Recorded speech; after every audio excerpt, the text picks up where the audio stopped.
Yeah, it looks like the FAA's computer glitch is not just affecting the airline industry, but a lot of other industries as well. We're talking about hotels, even car rentals are trying to play catch up, and they don't like it.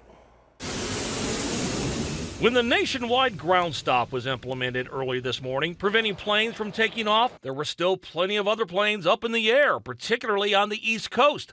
But even after the ground stop was lifted and the airspace saw more planes, the damage had already been done. When incidents like this occur, every hotel sales manager across the nation has to refocus on how to fill occupancy and deal with last-minute modifications or cancellations. Philip Ballard is a travel expert and executive with Hotel Planner. He says events like today have a ripple effect, and one of the first industries affected is the hotel industry. Well, and just think about one flight going to one city. Maybe it's a group and, there's a room block of 20, 30 people going to one hotel. That affects revenue per available room, RevPAR. That affects the occupancy rate. That affects the bottom line for that hotel that day.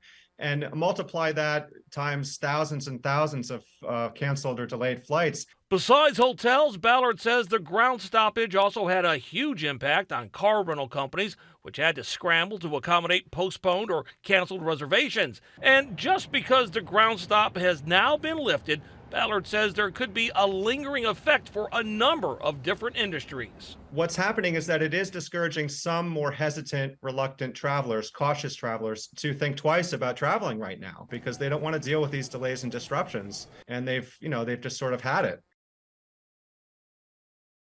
Well, it will take another day or so for all the airline schedules to get caught up, but all these aviation plans are really causing a big problem out there.